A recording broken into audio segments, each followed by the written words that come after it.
प्रियकरासोबत पाहिल्यानंतर संतापलेल्या आईनं मुलीचा गळा कापून केली हत्या। मृत मुलीच्या 3 मावस भावांसह एका चुलत भावानेही आईला दिली साथ। आई आणि भावानं गळा दाबताच मामानं चिरला गळा। चीर आणि धड फेकलं वेगवेगळ्या कालव्यात। एक अल्पवयीन मुलगी तिच्या प्रियकरासोबत बोलली म्हणून संतापलेल्या आईनं तिचा गळा कापून हत्या केली। या क्रूर हत्याकांडात मृत मुलीच्या 3 मावस भावांसह एका चुलत भावानेही आईला साथ दिली। नात्याला काळीमा फासणारी ही घटना घडली आहे उत्तर प्रदेशच्या मेरठ जिल्ह्यात। पाहुयात काय आहे ही घटना सविस्तर आमच्या या व्हिडिओमधून। नमस्कार, मी प्रियंका आणि तुम्ही पाहताय पुणे प्राईम न्यूज।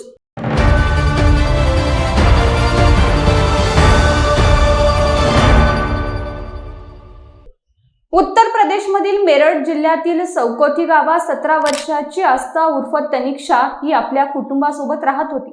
तनिष्का ही 3 भावंडांमध्ये मोठी होती। ती सौकोथी गावातील सूरजमल शाळेत शिक्षण घेत होती। 1 वर्षापूर्वी तिची नांगल गावातील रहिवासी असलेल्या अमनशी फेसबुकवर मैत्री झाली। तो बीएचं शिक्षण घेत आहे। काही दिवसांनी या मैत्रीचं रूपांतर प्रेमात झालं आणि हे दोघेही गुपचूप भेटू लागले।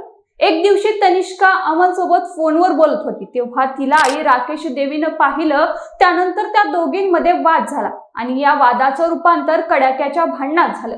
दोघींमधला हा वाद वाढत गेला आणि तनिक्षा अमनशी लग्न करणार या निर्णयावर ठाम राहिली।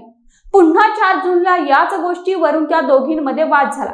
हे भांडण सुरू असताना तनिक्षाच्या भावानं हस्तक्षेप केला।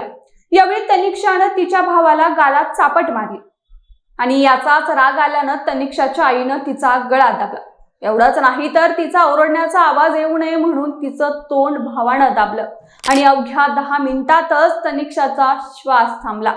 राकेश देवीने हा संपूर्ण प्रकार CRPF मध्ये तैनात असलेल्या तनिक्षाचे वडील रमेश यांना फोनवरून सांगितला।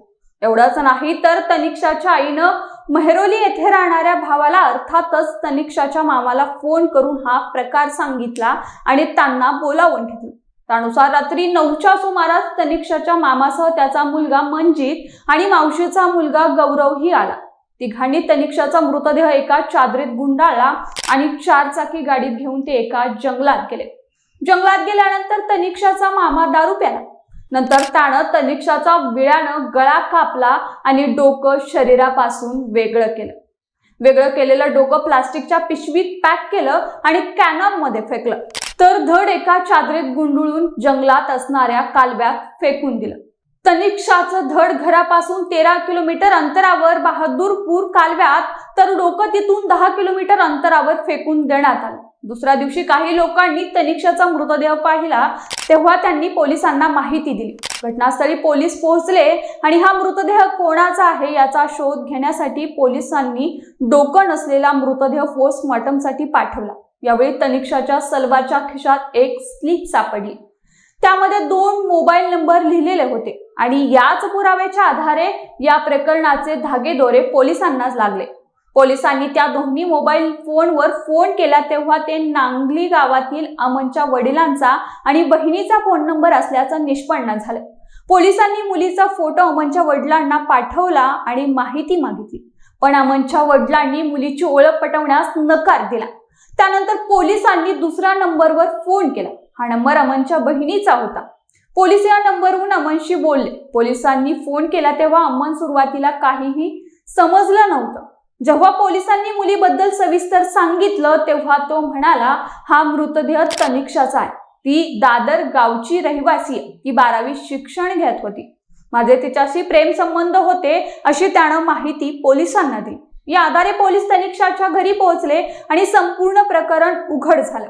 पोलिसांनी तनिक्षाचा मृतदेहाचा फोटो दाखवला तेव्हा त्यांनी त्याची ओळख पटवण्यास नकार दिला। मात्र पोलिसांनी खाक्या दाखवताच तनिक्षाच्या आईनं गुन्ह्याची कबुली दिली।